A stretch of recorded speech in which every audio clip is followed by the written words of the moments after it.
Hello guys, तो आज हम पढ़ने जा रहे हैं क्लास 12th का चैप्टर नंबर 1 जिसका नाम है इलेक्ट्रिक चार्जेस एंड फील्ड। और इस वीडियो में हम इस चैप्टर का इंट्रोडक्शन पढ़ेंगे। और इस चैप्टर के इंट्रोडक्शन में हम पढ़ेंगे कि इलेक्ट्रिक चार्ज है क्या, इलेक्ट्रिक चार्ज कितने तरीके का होता है, इलेक्ट्रिक चार्ज कौन कौन सी प्रॉपर्टी एग्जिबिट करता है और फंडामेंटल लॉ ऑफ इलेक्ट्रिसिटी, जो कि इस वीडियो का सबसे इम्पॉर्टेंट पार्ट होने वाला है। तो दोस्तों, अब हम बिना देरी किए आगे बढ़ते हैं और जानते हैं कि what is electric charge. Electric charge है क्या। तो दोस्तों, electric charge is a physical property of matter that causes it to experience a force when placed in an electromagnetic field. तो दोस्तों, इस चीज़ में हमने तीन चीज़ें, जो तीन वर्ड्स हैं, पहला वर्ड फिजिकल प्रॉपर्टी और दूसरा वर्ड मैटर और तीसरा वर्ड इलेक्ट्रोमैग्नेटिक फील्ड, हमें इन तीनों वर्ड को समझना पड़ेगा, तभी हम इलेक्ट्रिक चार्ज को समझ सकते हैं। तो फिजिकल प्रॉपर्टी क्या होती है? A physical property is any property that is measurable. वो प्रॉपर्टी जिसको हम मेज़र कर सके उसे हम कहते हैं फिजिकल प्रॉपर्टी। जैसे कि हम किसी भी इंसान की हाइट को मेज़र कर सकते हैं, तो वह हाइट उस इंसान की फिजिकल प्रॉपर्टी है। अब हम बात करते हैं मैटर की। तो matter is any substance that has mass and takes up space by having volume. तो मैटर वो कोई भी सब्सटेंस जिसके पास मास भी है और वॉल्यूम भी है। कोई भी सब्सटेंस जिसके पास मास भी है, वॉल्यूम भी है, उसे हम मैटर कहते हैं। यानी कि हमारी ह्यूमन बॉडी खुद ही एक मैटर है, क्योंकि हमारे पास मास भी है और हमारे पास वॉल्यूम भी है। तो दोस्तों, क्या हमारी बॉडी इलेक्ट्रिक चार्ज है? नहीं, हमारी बॉडी इलेक्ट्रिक चार्ज नहीं है, क्योंकि हमारी बॉडी किसी भी इलेक्ट्रोमैग्नेटिक फील्ड के इन्फ्लुएंस में आने पर फोर्स एक्सपीरियंस नहीं करती है। पर इलेक्ट्रिक चार्ज किसी भी इलेक्ट्रोमैग्नेटिक फील्ड के इन्फ्लुएंस में आने पर फोर्स महसूस करता है। तो दोस्तों, इलेक्ट्रोमैग्नेटिक फील्ड वर्ड को हमें समझना अभी थोड़ा सा टिपिकल होगा, पर हम फिर भी समझने की कोशिश करते हैं। An electromagnetic field is a classical field produced by moving electric charges. Electromagnetic field वो फील्ड जो कि एक मूविंग चार्ज प्रोड्यूस करता है। तो दोस्तों, मैं मानता हूँ कि अभी भी आपको इस वर्ड को समझने में दिक्कत होगी, क्योंकि इस वर्ड को बेसिकली आप चैप्टर 6 के बाद समझ पाएंगे। पर अभी के लिए आप इतना समझ लीजिए कि इलेक्ट्रोमैग्नेटिक फील्ड एक मूविंग चार्ज की वजह से पैदा होने वाली फील्ड है, जिसकी वजह से एक इलेक्ट्रिक चार्ज के ऊपर फोर्स लगता है। तो दोस्तों, अब हम समझ सकते हैं कि इलेक्ट्रिक चार्ज क्या है। इलेक्ट्रिक चार्ज एक ऐसी प्रॉपर्टी है जिसको हम इलेक्ट्रिक चार्ज एक ऐसी चीज़ है जिसको हम मेज़र कर सकते हैं, जिसके पास मास भी है और जिसके पास वॉल्यूम भी है। और जो मेन चीज़ है वो ये कि वो अगर किसी इलेक्ट्रोमैग्नेटिक फील्ड में आता है तो उसके ऊपर फोर्स एक्सपीरियंस होता है, मतलब उसके ऊपर फोर्स लगता है।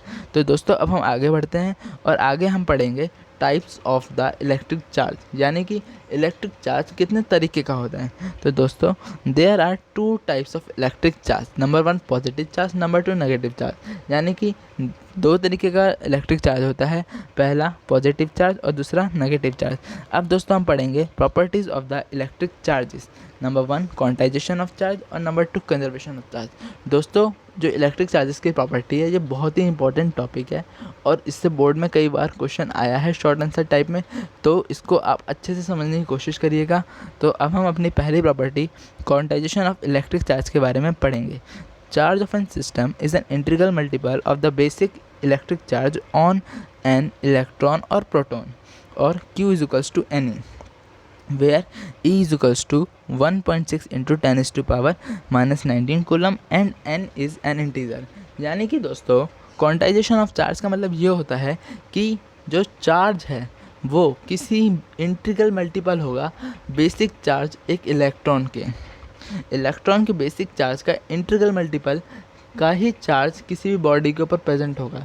यानी कि अगर आपके हाथ में कोई चार्ज है तो वो या तो 1 ही होगा, या फिर वो 2 ही होगा, या फिर वो 3 ही होगा, या फिर वो 4 ही होगा, पर वो कभी भी आधा अधूरा चार्ज नहीं हो सकता। यानी कि 3.5 ई नहीं हो सकता, 4.5 ई नहीं हो सकता, 1.5 ई नहीं हो सकता, 0.5 ई नहीं हो सकता।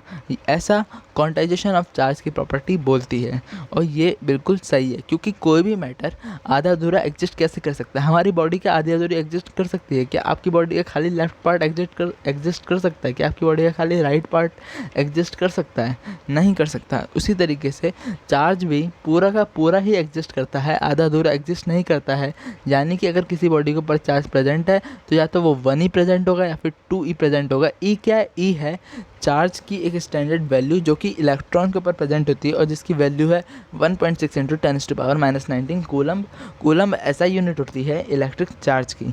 तो दोस्तों अब हम आगे बढ़ते हैं और आगे हम पढ़ेंगे कंजर्वेशन ऑफ चार्ज। तो दोस्तों कंजर्वेशन ऑफ चार्ज में हम पढ़ेंगे कि चार्ज कंजर्व्ड है, मतलब किसी भी आइसोलेटेड सिस्टम का चार्ज जो है वो कंजर्व्ड है। आइसोलेटेड सिस्टम क्या होता है दोस्तों? आइसोलेटेड सिस्टम होता है जिसकी बाहरी दुनिया से कोई मतलब ना हो। जैसे कि आजकल कोरोना वायरस चल रहा है तो आपने सुना ही होगा कि जो जिस आदमी को कोरोना हो जाता है उसको हम आइसोलेट कर देते हैं, मतलब उसको बाहरी दुनिया से अलग कर देते हैं। तो एक ऐसा सिस्टम जिसको हम बाहरी दुनिया से अलग कर दें उसे हम आइसोलेटेड सिस्टम बोलेंगे। मतलब उसके सराउंडिंग में, उसके आसपास क्या हो रहा है इससे उस सिस्टम को कोई मतलब ही नहीं रहे जब, तब वो सिस्टम आइसोलेटेड सिस्टम कहलाएगा।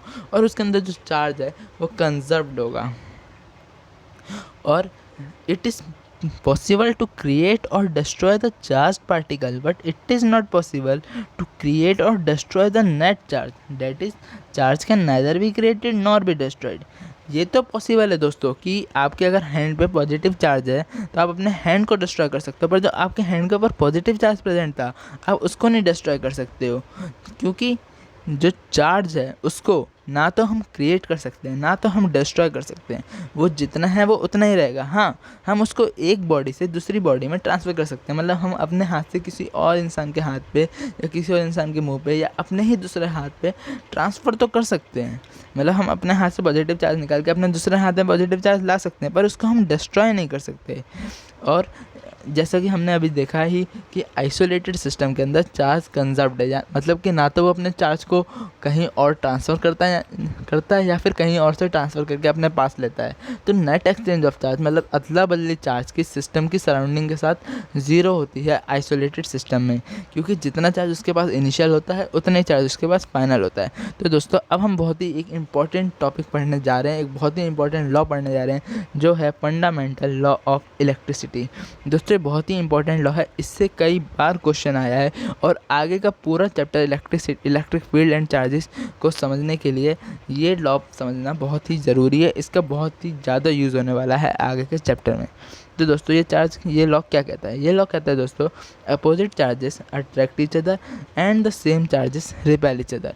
जो अपोजिट चार्जेस होते हैं वो एक दूसरे को अट्रैक्ट करते हैं और जो सेम चार्जेस होते हैं वो एक दूसरे को रिपेल करते हैं। जैसे कि दोस्तों आप देख सकते हैं कि अगर हमने पॉजिटिव चार्ज ले लिया या फिर नेगेटिव चार्ज ले लिए तो ये एक दोनों से दूर भागने की कोशिश करेंगे। लेकिन अगर हमने एक चार्ज पॉजिटिव ले लिया दूसरा चार्ज नेगेटिव ले लिया तो ये एक दूसरे के पास आने की कोशिश करेंगे। अगर हमने दो बॉडी न्यूट्रल ले ली तो उन दोनों पे कोई असर नहीं पड़ेगा। लेकिन अगर हमने दोनों बॉडी सेम चार्ज की ले ली, जैसे कि हमने इस केस में और इस केस में ली हैं, तो वो दोनों एक दूसरे से दूर भागने की कोशिश करेंगी। और अगर हमने वो दोनों बॉडीज़ डिफरेंट टाइप की ले लें तो वो एक दूसरे के पास आने की कोशिश करेंगी। तो गाइस अब हम मिलेंगे नेक्स्ट वीडियो में जिसमें हम पढ़ेंगे Coulomb's law of electric field के बारे में, और हम उसी वीडियो में पढ़ेंगे कि इलेक्ट्रिक फील्ड क्या होती है, कूलम लॉ क्या होता है, और हम उसके बारे में अगली वीडियो में पढ़ेंगे। तो दोस्तों अगर आपको मेरा ये वीडियो पसंद आया हो तो चैनल को सब्सक्राइब करना और कमेंट बॉक्स में कमेंट करना और वीडियो को लाइक करना और ज़्यादा से ज़्यादा शेयर करना। Thank you.